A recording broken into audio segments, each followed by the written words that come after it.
Last Hey. time on A Crown of Cold Iron, the heroes of Queensboro are back in their native city or adopted hometown, as appropriate. Some folks question mark, and y'all are back for a period of sort of well deserved rest, a chance to catch up on things, to start pulling at new threads. You have successfully defeated Lord Lambton, Oryx's Fey Dragon Patron, who was involved in trafficking ill humans into Fairy. You rescued the Tuathan Knight Mort, Cyrus's mentor, and successfully brought him back. And since then, you all have been digging into things both sort of personal and of ongoing concern. Oric has been reconciling his newfound history and unearthing parts of his own personality, I guess. Yep. Lexi has been digging into her history, as well as the history of Luz and of Hero Light in general. Along the way, she has uncovered some hints that Lou, the previous owner of the establishment, might have been more than meets the eye. And finally, you all have started to pursue the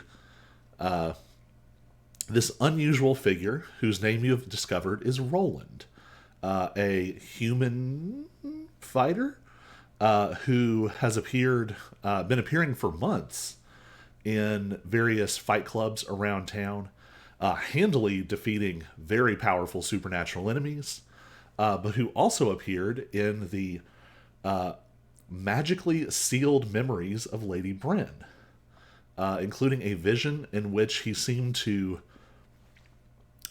banish the Kate Sea with nary a thought. So you all have been tracking him down with mundane means, essentially finding him in city databases. You tracked him to Little Sylvain, the Fey Enclave in Queensboro. And I think we left off with you all basically like on the next block over. You were sort of at the precipice. You were starting to see the area, but not necessarily enter it. So we pick up. It's probably, I think we'd say it's probably like afternoonish at this point. You all went to see Tyler in the morning. So you've entered this neighborhood that is both bedrock Queensboro. It's big, like brick and concrete apartment buildings. It's in a more sort of it's an older part of town. It's maybe a little more economically depressed than the rest of town. But this area is unique in that there are elements of Fey life everywhere. You see people walking around without their rings of seeming, sort of full fairy forms on display. You see ogres and some kind of anthropomorphic cat people, and you see pixies and naiads and dryads. Oh my. You see the whole Fey world sort of on display here. There are touches of magic everywhere, just little bits of everyday magic all over. You also see things that probably Auric would recognize. You all would have caught glimpses of it. Things you might have seen in like a street food stall when you were in Midweir, but being sold from like hot dog carts. Sorry. Seeing like a sort of short ogre with like blue brown skin wearing like an apron and a little like paper hat. And you all have attracted some looks. There's no insight check necessary. This is a neighborhood that has is rightfully a little concerned about humans who walk up with no announcement. Yeah, understandable. Um, Are they going to hurt us or what? yeah, and you also have heard that directly as a result of the stories about the children who were brought back from Fairy, sort of transformed. there's been a huge uptick in sort of threats and even like low scale violence. I would even say you probably noticed more QPD officers in the surrounding neighborhoods than you would normally see. Hmm. Almost like they are also kind of wary of issues. But they have noticed Auric in his silver and gold dragonborn form. So Yes. you're at least going to get the benefit of the doubt. I also believe, if I recall correctly, we ended last session with me randomly cleaning some human supremacist graffiti with prestidigitation. Oh, that's right. Yeah. Yes, on sort of the opposite block, on sort of a long stretch of wall, mixed in with the graffiti were several Kingsguard symbols, especially the crown and feathers, which is sort of a frustrating parody of some of the symbolism that you all saw in the Raven King's palace. Right. But with a gold and silver scaled hand, you wiped some of it away as you walked through. And combined with your appearance, they're not as concerned. You can see that there's a little corner store with sort of a lot of foot traffic in and out. There's people hanging out outside. There's Fey children kind of running around. The equivalent of like ice cream carts and hot dog stands. You can see little like specialty stores.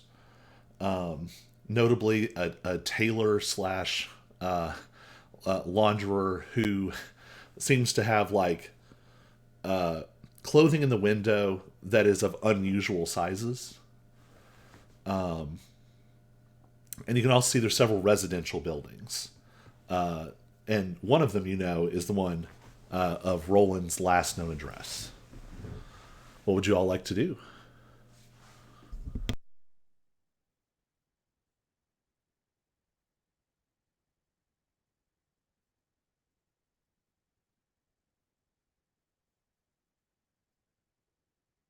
Just very quickly, I'm going to pop into the tailor's shop and see if he has pants in my size with a tail hole. 100%. You go in and it's a gnomish man. You've learned you never have any idea how old gnomes are. If he was put in human terms, he would look like someone who's maybe creeping into their mid to upper 50s but is trying very hard to take care of themselves. Which means he's either 20 or 200. Yeah, it's absolute toss up. Like I said, do gnomes know how old they are? He seems less whimsical and is definitely channeling a lot of oh shoot, I'm gonna get my guns confused. Not James Gunn. Tim Gunn? Is that who I'm thinking of? I think so. Maybe. He's channeling a lot of that energy. You come in and immediately. So I guess this raises a question: how have you been fitting your tail through your clothes all this time? I buy human pants and I get a pair of scissors. So when you change to human form, The ring of seeming helps. People just ignore it, a little hole. I also tend to wear my sweater vests long.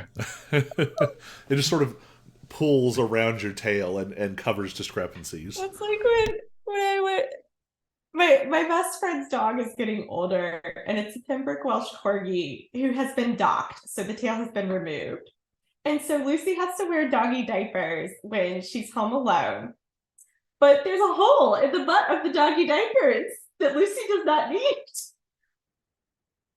because there is no tail to go through the diaper. So Allie has to stick a paper towel in the hole. Fantastic. So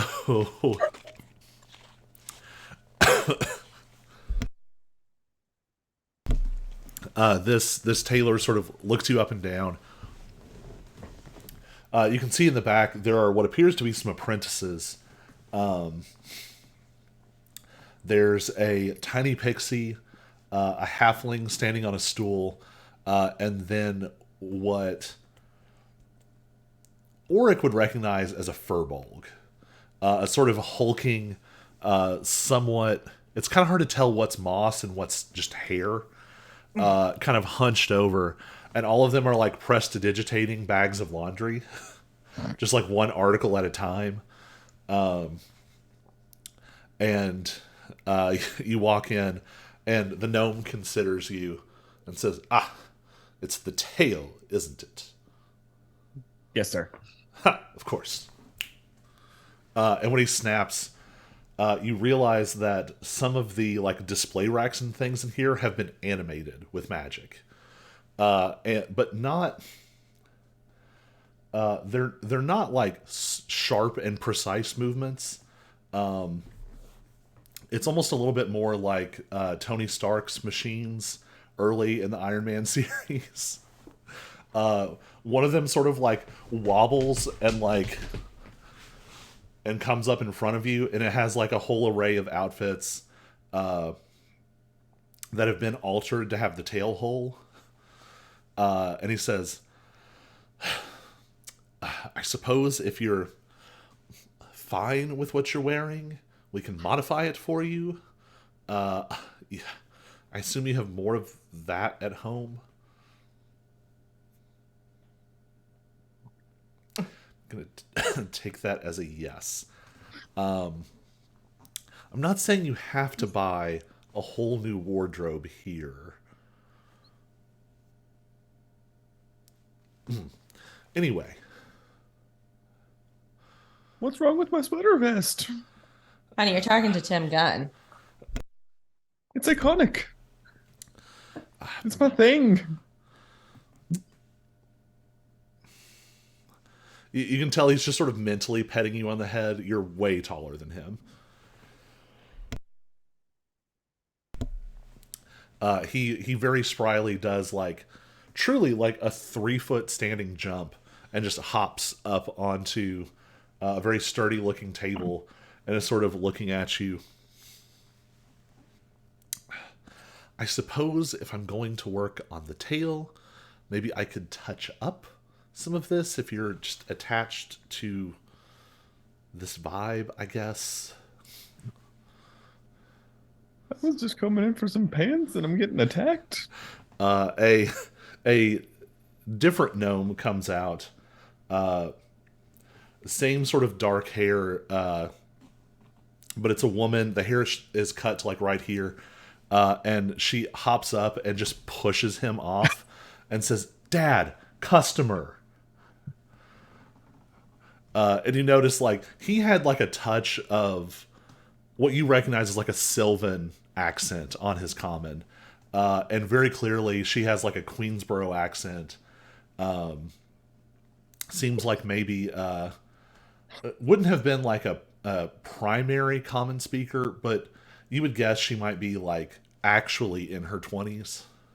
First generation versus second generation. Yep. Yeah. Or immigrated as an adult versus immigrated as a child. Yeah. Yep. Yep. And she says, "I am so sorry. He's adjusting still a little. Maybe eventually." Yeah, how can we help you today? It's just looking for some pants. Okay. And she turns and snaps, and when she does, when the things move around, it's much sharper. They're not quite as like unwieldy. And an array of like appropriate looking pants, approximately in your like style and size, come out. And she says, these are made to sort of, oh, that's,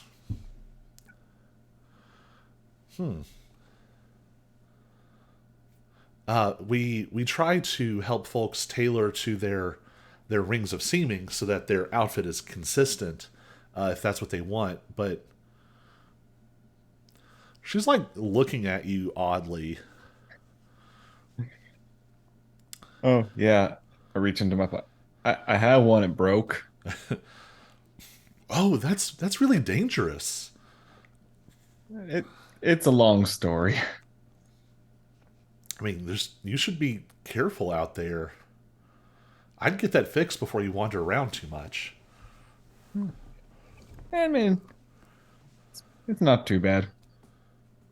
I'm not going to tell her that you can change it, Will. I've learned some tricks.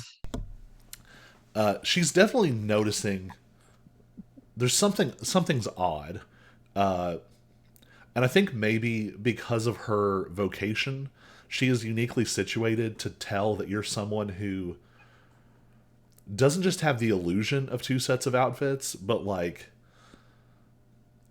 I don't know if it's like maybe your belt fits differently or something. She just seems to be able to tell like this is someone who wears the same outfit two very different ways. Mhm. But she can't quite put her finger on it. She's just like something's weird here.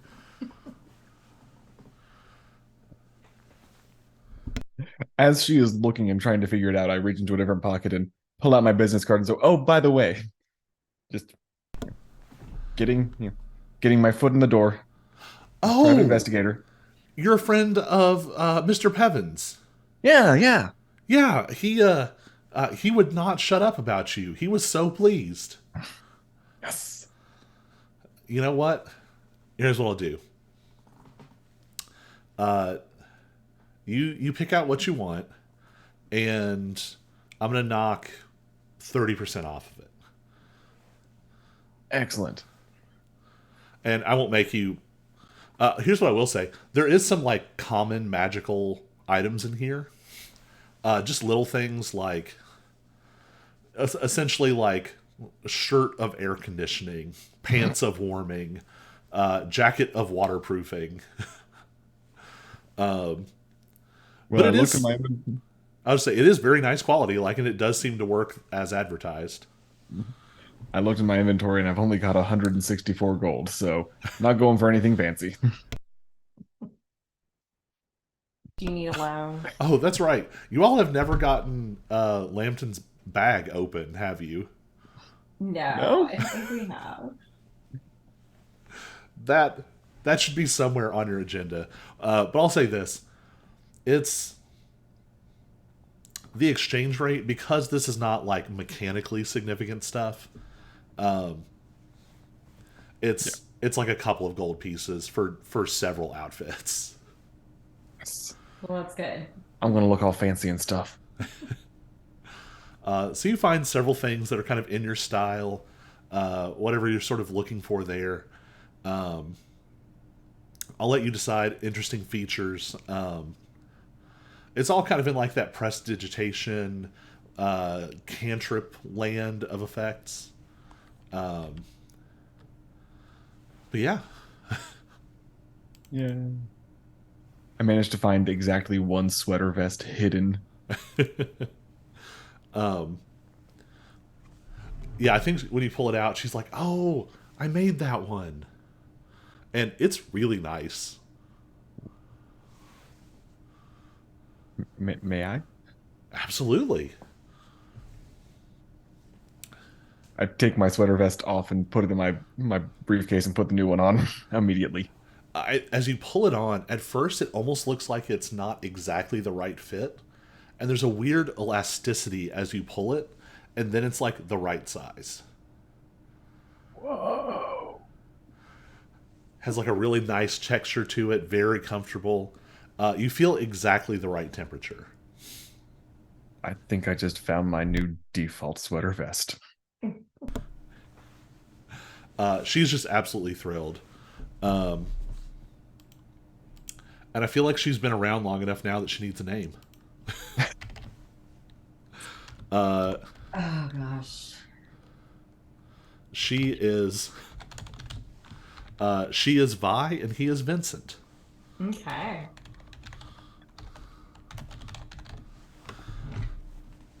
Ugh. So this shop is near the last known address of Roland. Roland, right? Yes, so it's like on the same block. Okay.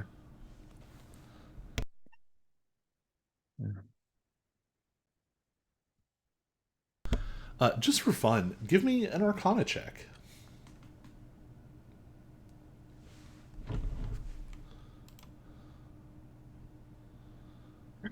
and I will That pull up the campaign so I know what it is.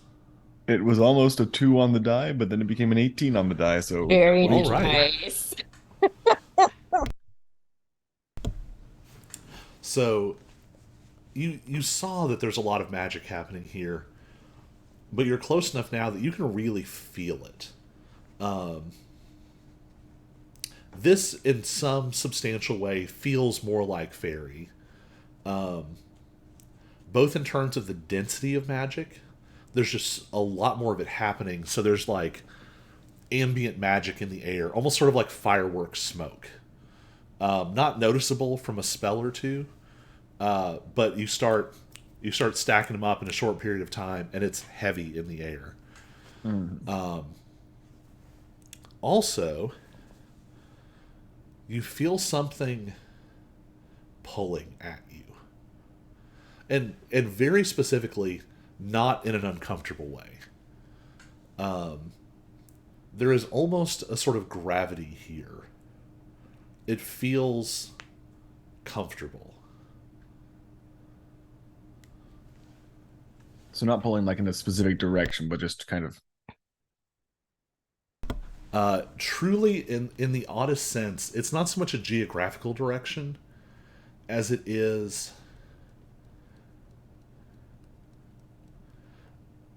It feels like either the moment you stepped back into Trefdraig, or sort of that first moment you stepped out of the portal, back into Fairy for the first time in 2 years, or whatever.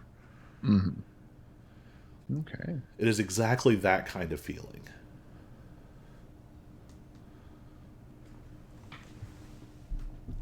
While Auric is shopping, what are you all interested in?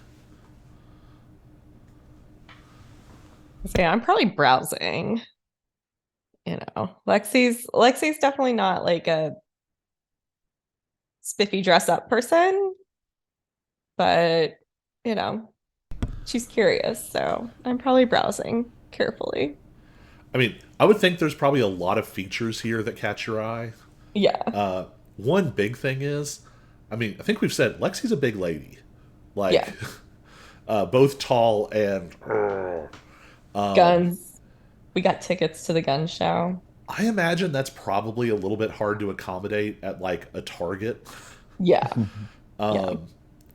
But this is a store that like makes clothes for everyone, like from Yep. pixies to fearbolgs to ogres, like, and it's not about like, you know, having a loincloth that covers an ogre. This is Right. a place where all of those different kinds of folks want fashionable clothes. And so there are actually things that might kind of catch Lexi's eye, and with very utilitarian features like stain resistant, waterproof. Pockets. Yes. And even like some like low key, like handy haversack kind of pockets. Yeah. Nothing major, but almost more sort of like almost more like they look like girl pockets, but then like you can put your arm in up to the elbow. Okay, yeah. Just lots of little touches like that. Yeah. Okay. Yeah. So Lexi's probably doing some basic shopping on, you know, looking through what basics they have that maybe even some fancy stuff. That looming figure that Auric identified as a Fearbolg has sort of stepped away from doing laundry in the back, and points to a shelf and says, "You might like some of these." And you realize this is a woman. This is a Fearbolg woman. Nice. But she very helpfully directs you to like even another section of like just all kinds of sort of fashions, fits, and occasions. Mhm.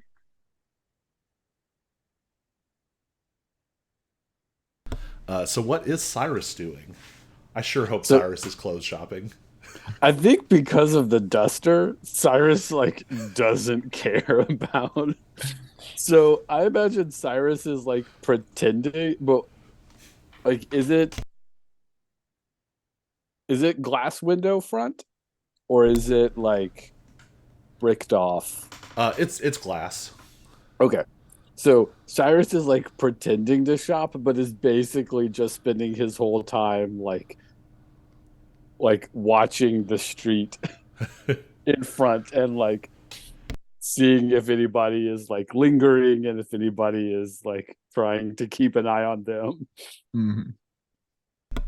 So I'll let you choose. What kind of check would you like to make as you do that? Um,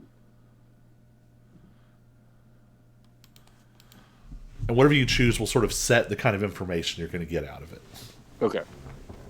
Yeah, so I think he might so I'm thinking kind of investigation to get a sense of like maybe also to just kind of like what is this part of town like, kind of what are the inhabitants, how are people kind of going about their day kind of information. So you pick up a lot. Oh, actually, we should have you roll first. Roll with advantage though, because you've got time to kind of mill around. I do feel like the jacket probably confirmed some aspect of Cyrus's personality. Like, it's hard to imagine Cyrus being like a really intense fashion person anyway, Right. and then just getting like a license to not care about it is perfect. Yep. Yeah, with a 22. So some things stick out to you. We'll include sort of some of your walk up too. There are signs of damage. I think one thing that sticks out is so there's a beautiful sign painted on this glass that if you just walked by and you didn't know, it would look like it reads Vivi's. But you realize now it's probably short for Vi and Vincent. But what you notice is there is damage where the glass meets the brick, and then the glass is pristine. And as you're kind of looking, you can actually see there are like sylvan enchantments sort of woven around the edges of the glass that seem to make it more resilient and to cause it to mend itself if it's damaged. It sort of looks like someone has tried and maybe succeeded in breaking this window pretty recently. And in the same way, you notice it's almost like there is a painted boundary. Like, you don't see it just, it's not literally painted, but as you watch, you can see that there's almost like a line that people don't walk past, like the unofficial boundary of the neighborhood. I think what draws your eye is there's like a little kid. Looks like a little owlin child. They're sort of like awkwardly flying a little bit with stubby wings, and they're chasing a ball, and it like rolls like just past that line, and the kid goes out to grab it, and reminding you of like a nature documentary, the mother owlin like swoops and scoops this kid, and is like scolding them, clearly about going too far out. You can't tell if it's custom, or if there is a mechanical reason for that. But it definitely seems like people are not going off the block too far. Would that be the kind of the demarcation line between Little Sylvain and Vert? Yes. Okay. Yeah, it only seems to exist sort of near the corner that you're at. Because like further down, it's sort of like a mega block of like 4 or 5 blocks, and you're at one of the corners. Okay. But it does seem very active. You see a lot of people going in and out of the convenience store. With that investigation check, a lot of people are coming out with sort of normal staples. You see people grabbing a late lunch, grabbing like a box of pasta or, a newspaper or something. You do see a few people come out with it. It wouldn't draw your attention except that a lot of people come out with them. They're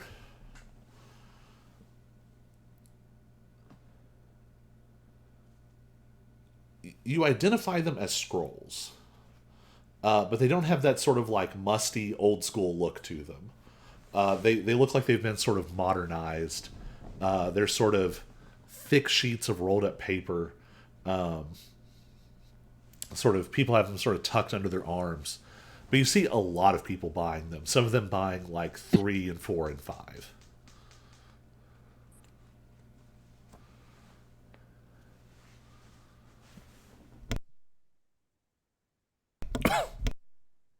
Curious. And they were buying scrolls from a particular spot? They seem to be buying them from inside the convenience store. From inside the convenience store. Okay.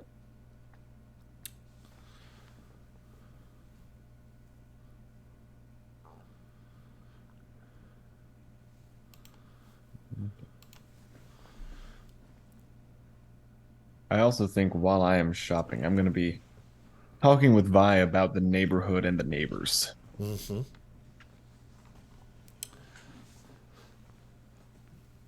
So I assume you're trying to catch little gleanings of Roland from this.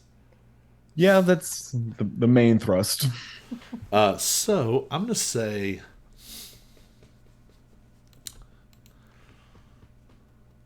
are you proficient in investigation? I am not.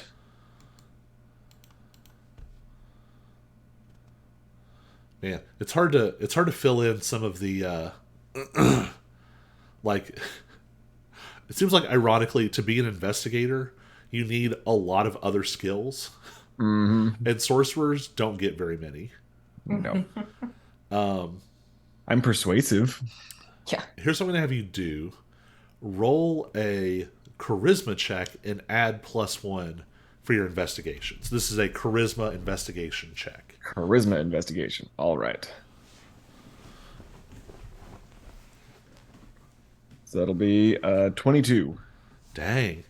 All right. This is Lots of 22s tonight. this is the opposite of a lot of those rolls from last week's monk game.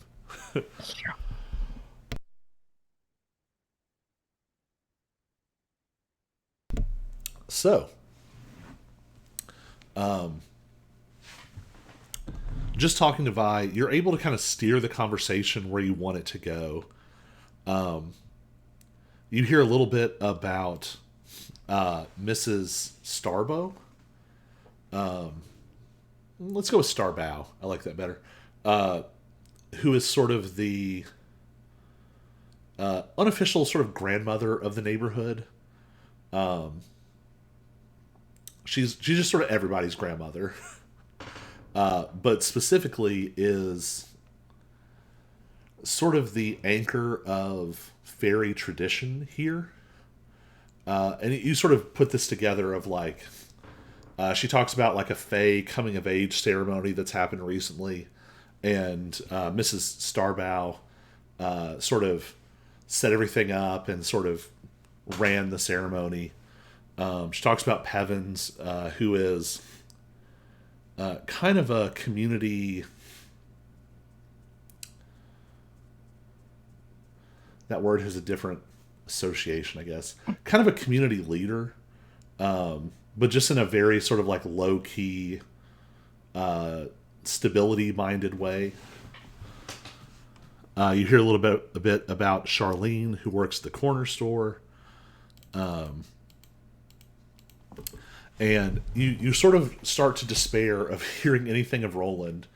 And then finally she says, "Oh, and I guess I haven't seen Mr. Albrecht in a while. I hadn't really thought of him recently." Who's Mr. Albrecht? What? You said Mr. Albrecht. Who's Mr. Albrecht? No, I was talking about Charlene. She's got the purple eyes and she has the most beautiful wings. She's been wearing her ring in the neighborhood, which is a little weird recently, but I think she's just kind of anxious. She had some bad experiences recently. It was a good thing that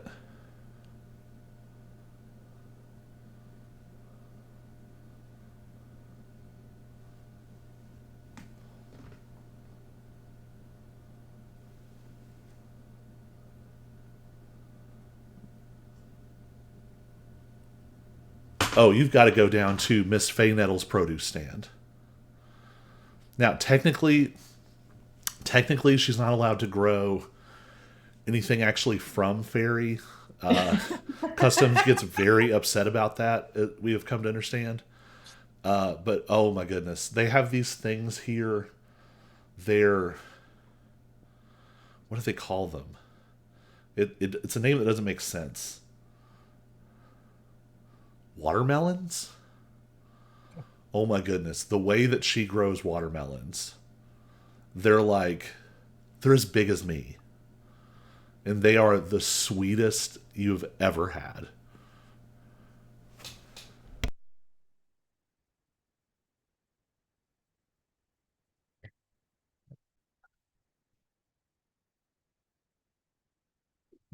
And I guess I let her go on a bit for a bit about the other neighbors and take that mental note of, okay, She loses her train of thought when she starts to talk about Mr. Albrecht. Roland is hiding his tracks Very well. very well. Is there a way for me to covertly see if she's got that same kind of magical knot that we've identified in others? Yeah, I think that now that you've seen it a few times, you recognize it, and it's closer to what you saw on Banner than what you saw on Lady Bryn. It's very gentle. It's just sort of almost sort of a nudge of redirection. Mm-hmm. Whereas hers was in more of like a padlocked cellar buried under 5 feet of dirt. Right.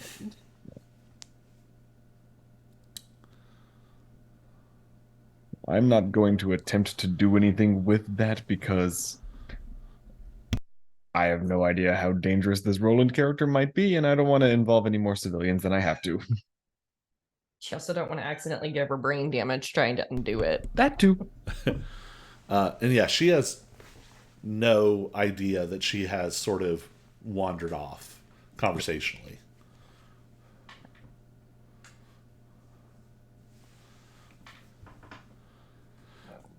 All right. Are you all done in Vivi's, or? I guess so. All right. So Oric, you have some shopping bags now. But I Lexi think has some too. I swear that Lexi has a bag of holding. I do. Okay. Yeah, I have a bag of holding. So that'll be easy, so you're not having to carry it with you the whole time. Mm-hmm. Yeah. Random question: did we ever say what season it is? I think we said that you're almost into like summer now. Okay. Because y'all started in winter Yeah, I would say you're pretty deep into summer at this point. Okay.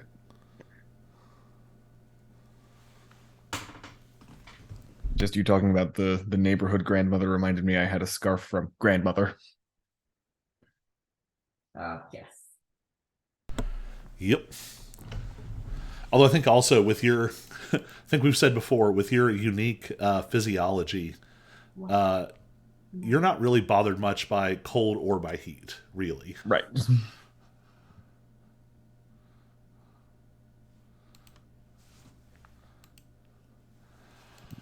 All right.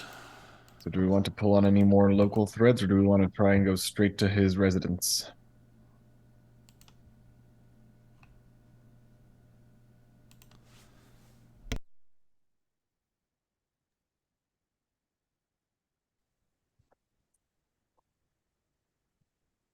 I'm good to just go straight there. Yeah. Yeah. If he's blocking memories, then probably we're just going to keep running into that. Probably. All right. So the street address is like right where you're at. It's like literally the next building over. It's a sort of the structure here is there's some shops down along the first floor. And in some places, the apartment complex goes all the way down. But in a lot of them, there's a store or something along the first floor. So there is it's not too tiny. It's still like a set of double doors, but they're kind of wedged between two stores.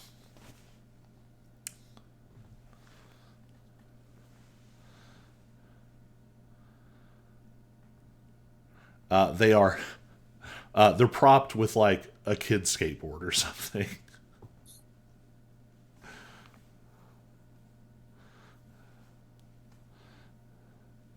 It's the middle of the day in a busy neighborhood. They are not too concerned about it. So what do y'all want to do?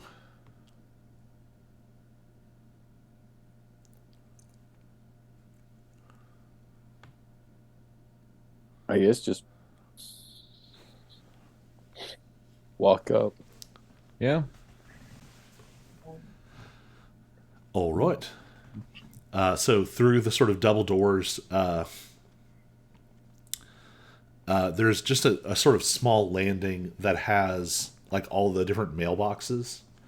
And then it goes sort of up and then hits like a little foyer area.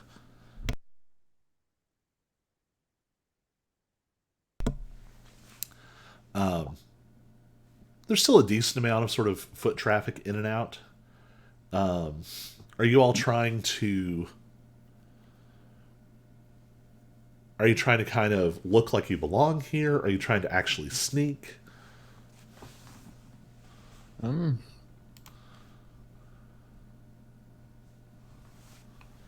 I feel like probably bold would be more stealthy. Yeah, I feel it's more of that like it's just moving with the confidence of yes, I belong here. Yeah. I've got shopping bags. I clearly belong. Well, and you have that sort of unspoken badge of like, you know, oh, that's a that's a dragonborn. Of course, they're supposed to be here.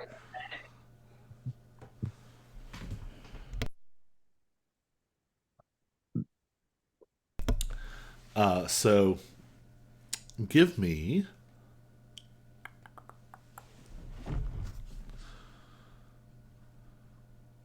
I almost just need to go through and set up some unusual skill and stat combos. This is going to be charisma stealth. Charisma stealth. Can I just do deception instead?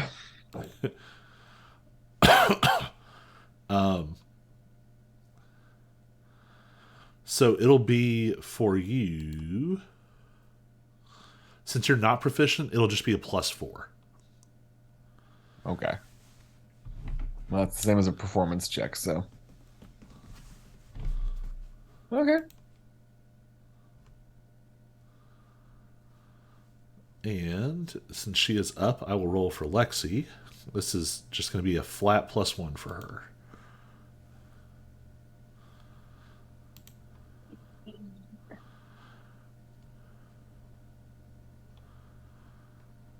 Alright. And what does Cyrus get? All right, so I was trying to figure out my math. So, because I've got expertise in stealth, so that doubles my proficiency bonus. Yes, so it'll be a +7. +7. Okay.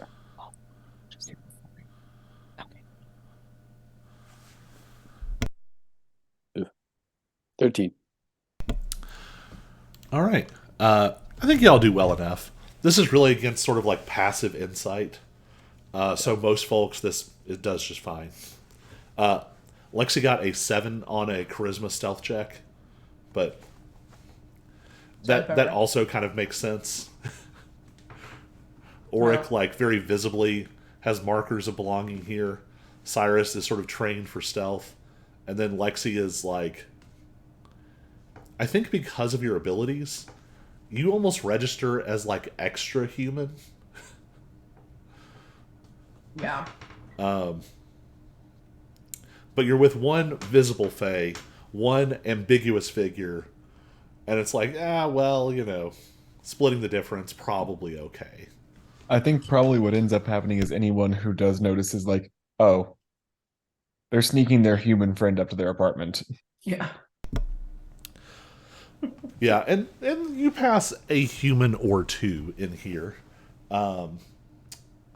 Give me a perception check, everyone. Okay. Flat roll for me, it's a 16. 19.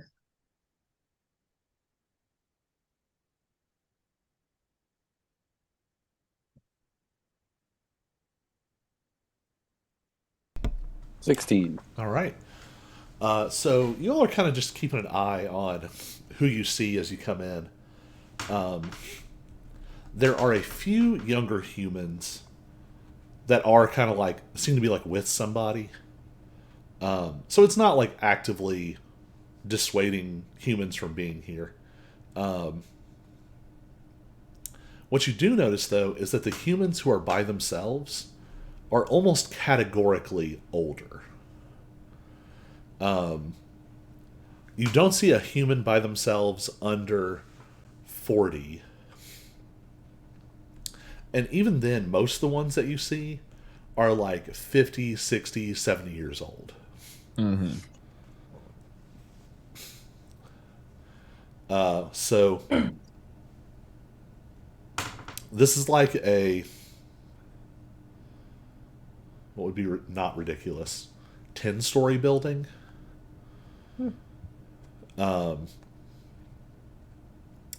And Roland's apartment is the address that you have for it. It seems like it's maybe on like the 3rd or 4th floor.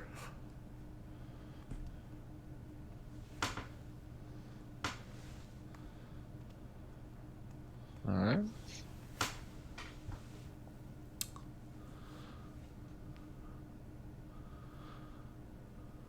Y'all want to head up? Let's do. All right. So y'all are kind of keeping an eye as you go up. Something else I think you notice with those perception checks.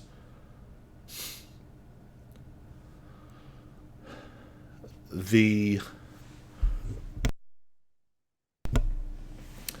youngest fae that you run into here,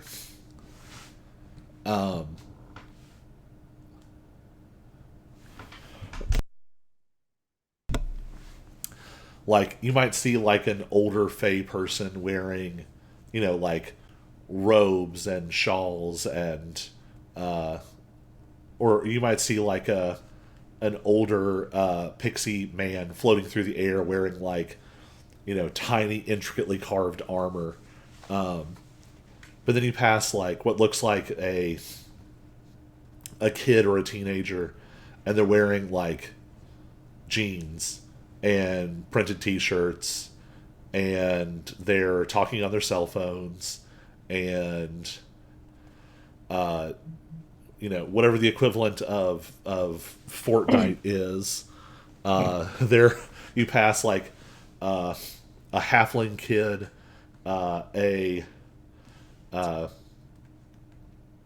water genasi dwarven kid, and then like a furbolg kid, all playing on like little like switches. The furbolg kid, they have like special like oversized grips for theirs. But yeah, they're yelling like they're on Twitch. You hear words like pwn and get good, touch grass. It's kind of unbearable, let's be real. But it's only for a moment as you sort of come up through the stairwell. And you are on the third floor.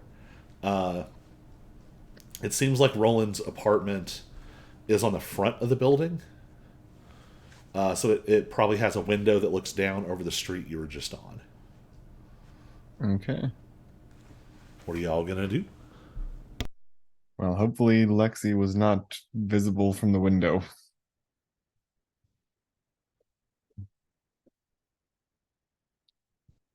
Why is that? Since you were the one who failed the stealth check. Oh, yeah. Just knock. Let's just knock. Might as well. We're not trying to be mean. We don't have anything mean to do. Yeah. I We just want to figured- chat. Yeah. We're just curious. What is that? All right. You knock, and there is a long pause and no response.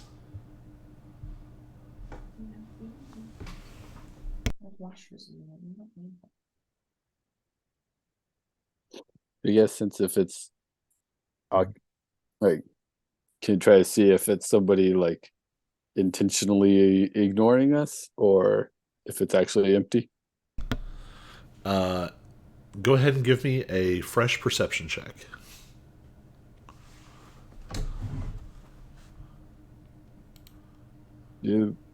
I do not know. It's a 7. Yeah. I think that it makes sense. You knock, you say, "Is anyone there?" And then you listen very, very closely.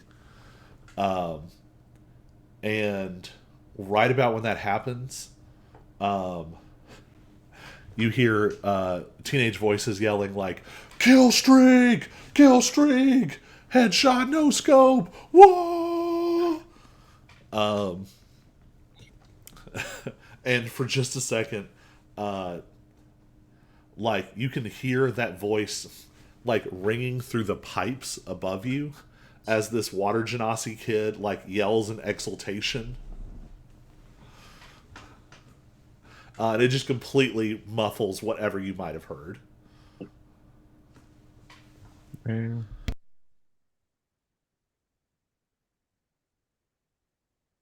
And now you've knocked an awkward number of times. So if someone is home, they're not acknowledging you on purpose, it would appear. Yeah. Or they're just not there.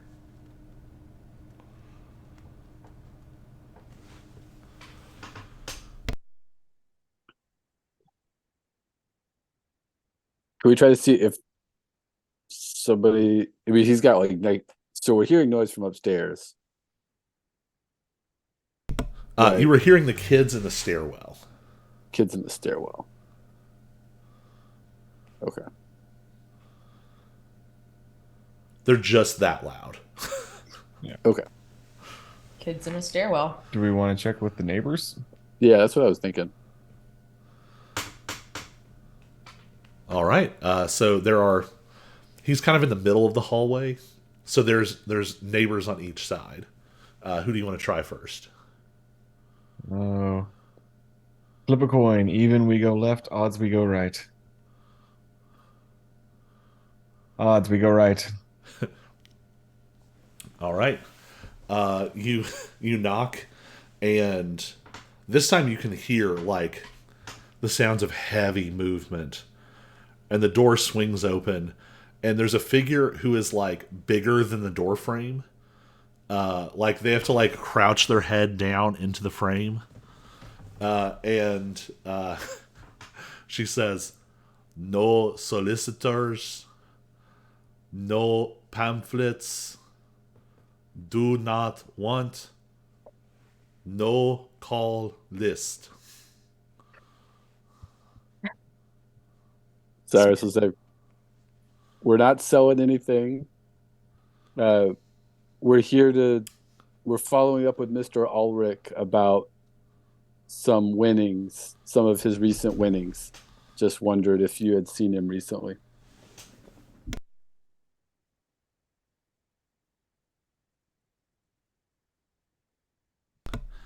This towering Furbolg woman is like looking at you in confusion.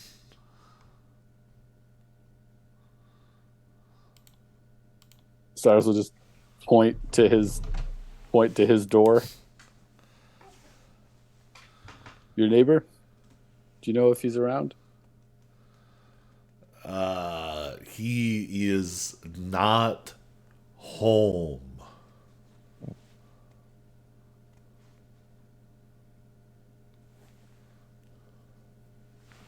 "Do you know when we might expect him?" He is not home. "When does he return?" You see her getting a little frustrated. And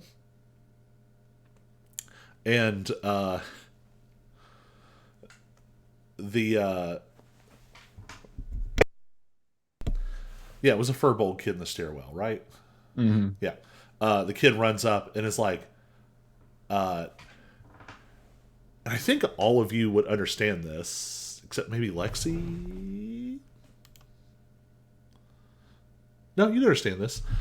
He starts speaking in like rapid Sylvan, and is saying, "Mom, they're asking if Mr. Roland is home or when he's going to be back."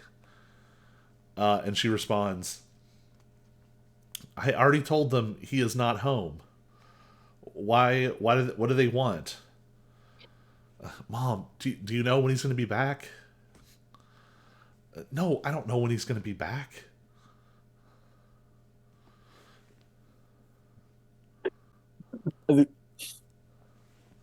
Cyrus will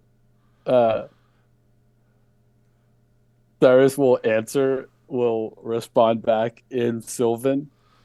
Yeah. "Sorry to bother you. Thanks for letting us know. Do you know anyone else we should ask?" Huh. You might try.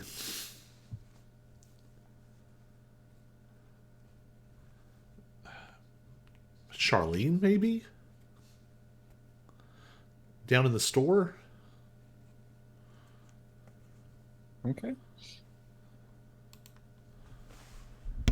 We can do That that. would be the convenience store. Yeah. Yeah.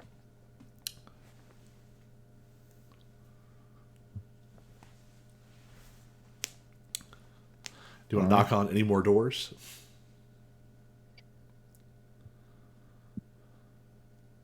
Let's go ask Charlene. Yeah, Yeah. we'll take her advice. Thank you for your time. She says, "You're very welcome." And she jabs the kid and is like, "You told me you were working on homework." And you can hear it like them bickering back and forth in Sylvan. And you pass his friend sitting in the stairwell, and they're both kind of like wincing, like.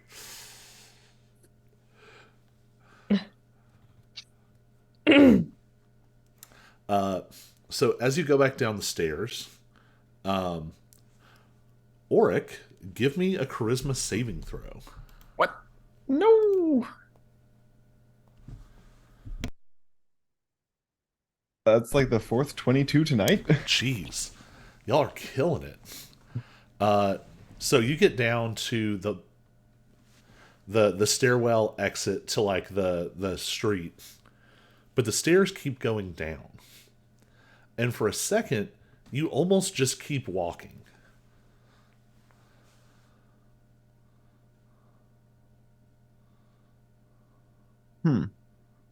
Like to the basement? Down the stairs.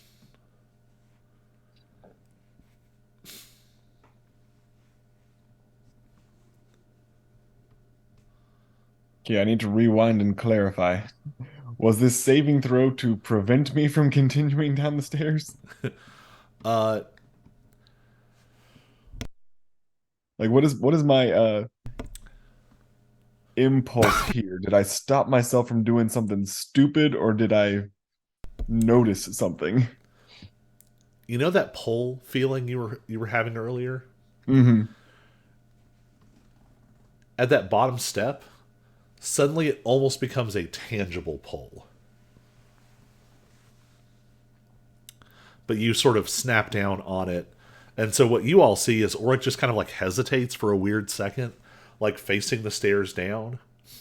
And then what do you do?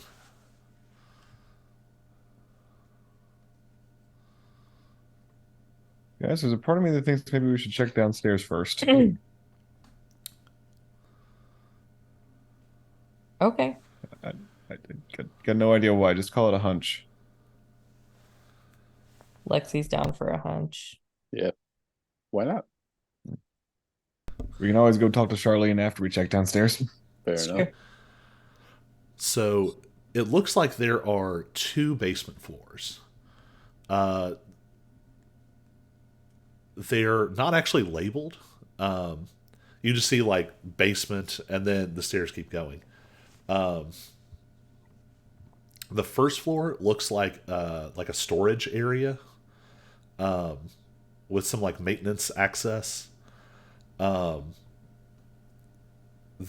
tug still seems to be centered further down.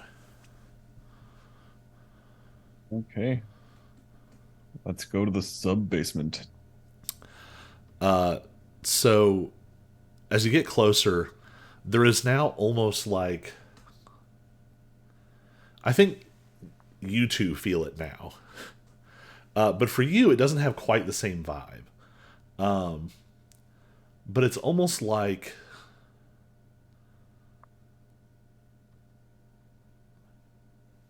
that moment when you enter a demand and you feel that weird wafting of otherworldly spaces. There seems to be a different kind of energy flowing from down below. And it seems to be some kind of like huge like boiler, like water junction.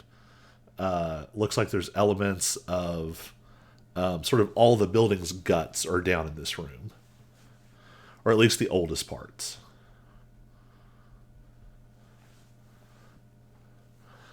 Do you want to go in? This is either going to be very good or very bad.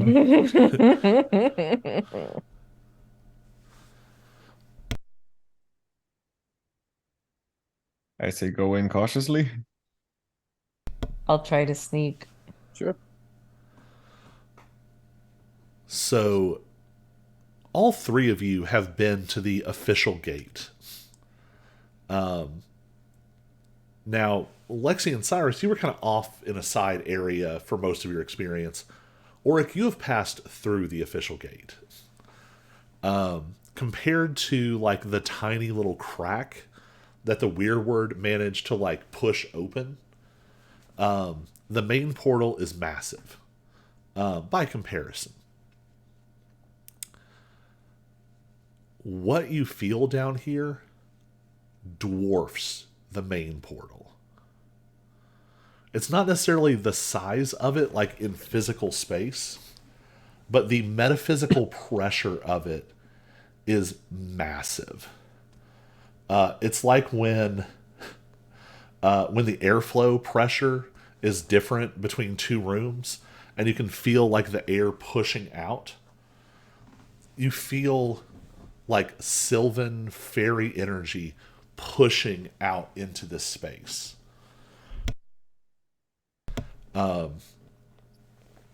It's almost like a massive opening with pressure on it that's just being like barely covered by a big transparent tarp.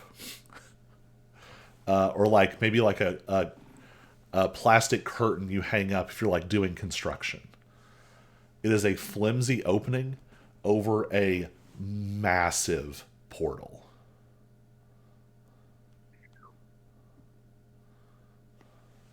Huh.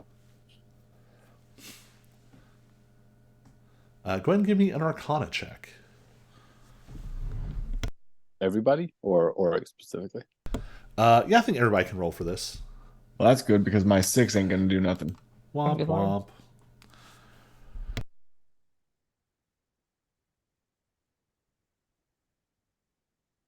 $14. 4. All right. This kind of makes sense. This is big in every sense. Cyrus, the comfort you take here is that whatever this is not open. It is not fully realized. It's like a thinning, but it has not quite poked through yet. But what you can feel is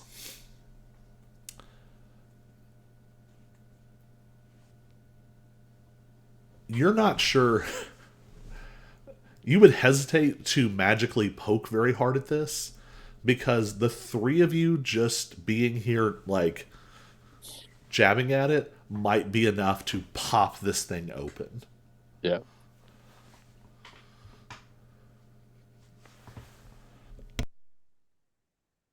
Okay.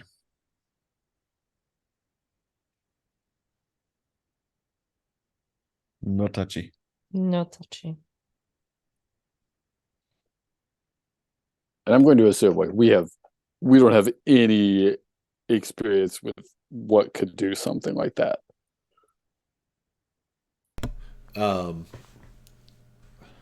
So I can kind of repeat some of the information that you've had previously. So you know that there are like naturally occurring portals sometimes.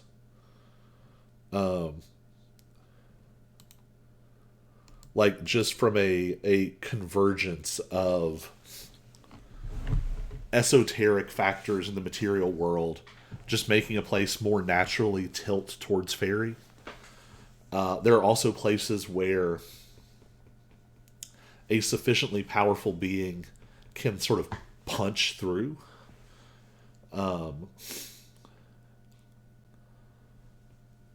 This doesn't yet feel like either of those.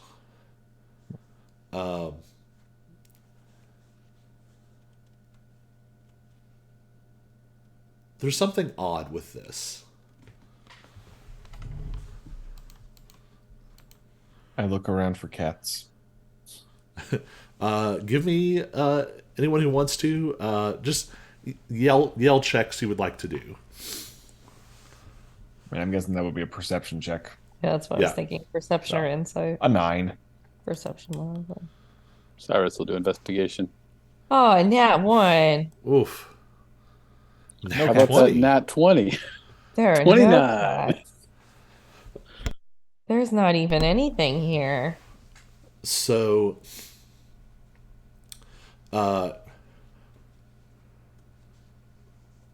Auric, I think this is disorienting for you. There is it's almost like breathing air at a different elevation.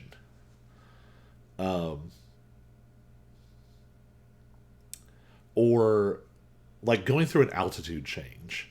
If it was one or the other, you would be okay. But right here in between, it's like your ears want to pop, but they can't, but magically. Right. Just a sense of weird pressure that is not relieved. Um, Lexi, you find no cats. But with a nat 20, Cyrus, you pull up a couple things. It's like dusty down here. Not like a little dusty, like y'all are leaving like big, thick footprints. Lexi does not notice this. This is not a space anyone has been in maybe in like a year or two. Seems like a very neglected part of the building. You also notice, kind of along with that, the portal that the Weirwood had was tiny. They found a naturally occurring thin spot, broke it open a little bit, and then used Maine's magic to pull it open a little bit wider. And there was lots of like tools and equipment that went with that. And in the same way, when Argent and Stultus were sort of there, and some of the Kate Seas creatures, they were also pumping that portal up. And there were physical signs of those magic rituals. You don't see any of that here. It truly looks like no one has been down here in years. And it's almost like this... You would say that this has always been here, except that you can almost feel this thing growing. It's almost like this thing grew into this space with no apparent intentional cultivation.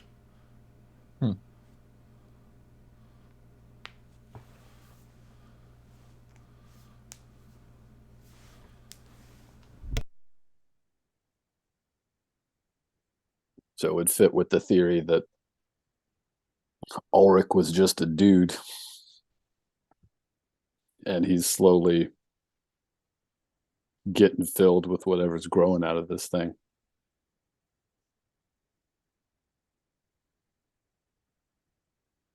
Or vice versa, he could still be causing it, but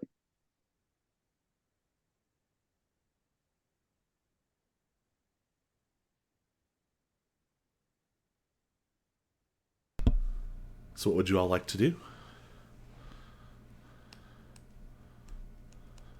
Well, this is terrifying, but I don't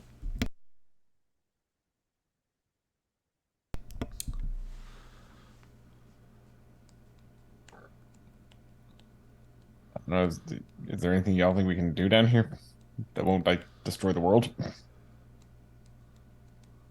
I don't know. If I shouldn't touch anything, then I don't want to get my rock out and poke. yeah. Yeah. Let's just very quietly and calmly close this door behind us. Okay.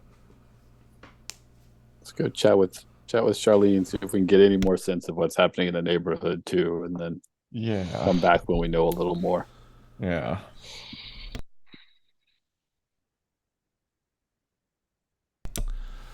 So you sort of back out the door, shut it behind you. No alarm goes off. Nobody comes running after you. You're able to walk back out into the afternoon sunlight. Still a nice day. Lots of people running around. Now that you're aware of it, it's hard to not think about that. It's almost like there is a giant pulsing heart under this neighborhood. And when you're too quiet or too still, you can feel it go boom, boom, boom, boom, boom, boom. And there's like a rhythmic exhalation of Fey energy that just sort of gently permeates out from here.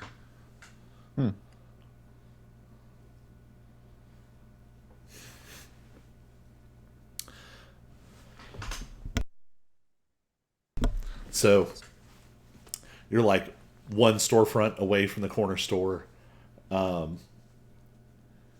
pretty busy, but not like, it's just a lot of people coming in and out. You see more people coming out with some of those scrolls sort of tucked under their arms. You see sort of everyday groceries, kids with soda, candy, ice cream. There's like some like an odd collection of like chairs that look like they've been dragged from somewhere else, and like delivery crates that have been turned upside down, and there's sort of a collection of older folks like just hanging out outside, sipping at I won't make you roll for this because it's just interesting. Sipping at drinks that maybe were not cleared fully by customs. Strange teas and brews that are not of the standard colors of the mortal world. And all kinds of strange figures and creatures.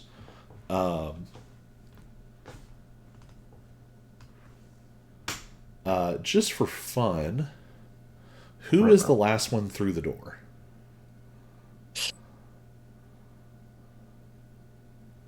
I think probably first one in, last one out. So, You went in first, didn't you? yep. Yeah, that would make sense.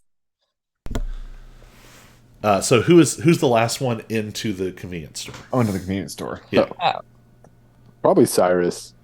I think he's still like instinctively like checking checking over his shoulder most of the way through the neighborhood. So Give me a dexterity ability check.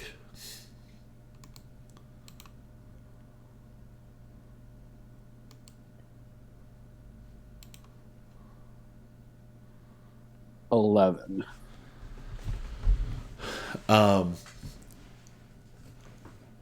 Just because it's really low on your priority list, the door slams just a little bit harder than you would mean to.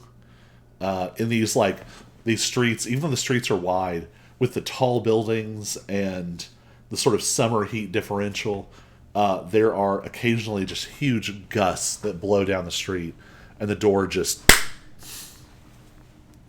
And when it slams, you see a woman with sort of brilliant green hair and purple eyes behind the counter, and she's like taking cash from someone. And when the door slams, she like visibly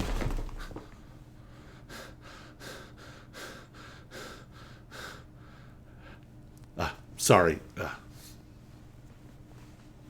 Sorry. It creates a slight moment of people like looking at you oddly, but then people are sort of going about their business. Way to go, Cyrus.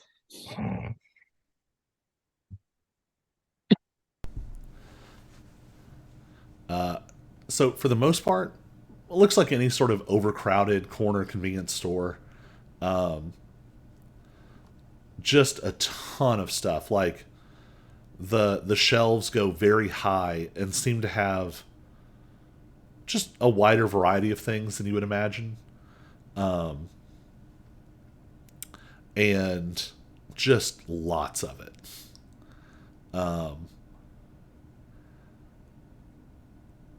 Is there anything in particular y'all want to look for in the store, or do you just want to go straight to Charlene?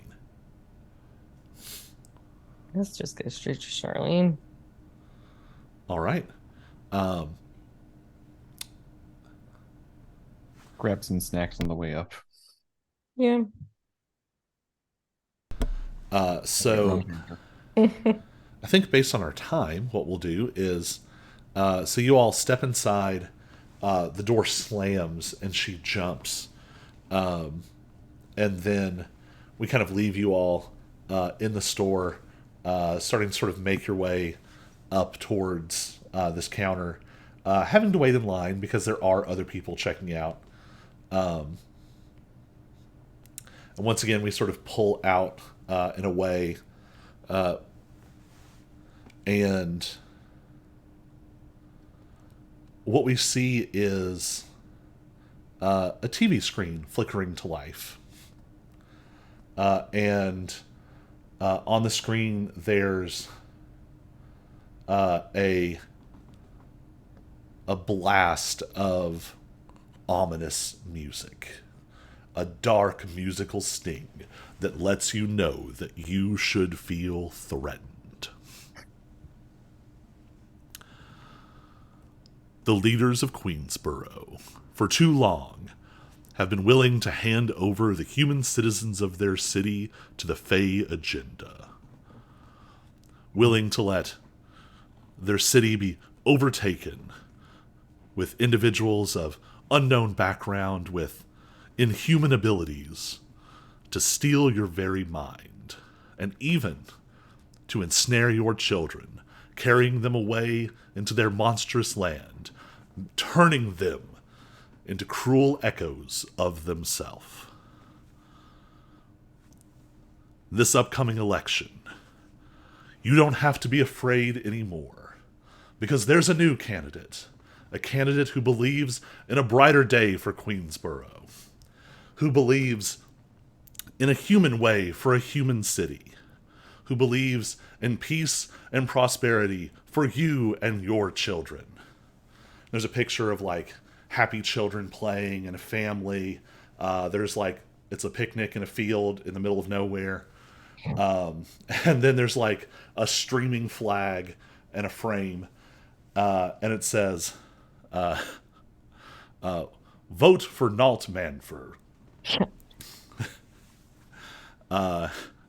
It's a vote for humanity. It's a vote for peace. It's a vote for Queensboro. It's a vote for idiots. And it pops up, and it's Nalt Manford like sitting at a desk, and he says, "I'm Nalt Manford, and I approve this message." And then underneath it's like, paid for by Humans for Queensboro. And there's like a static snap, like, and the TV goes dark. And that's where we'll pick up next week. Continuing our incredibly long interlude arc. But we'll be back to find out what Charlene knows and continue to investigate this mysterious figure of Roland. So I'm going to stop our recording. Recording stopped. And I'm going to take us offline. Bye, Internet. Bye, bots.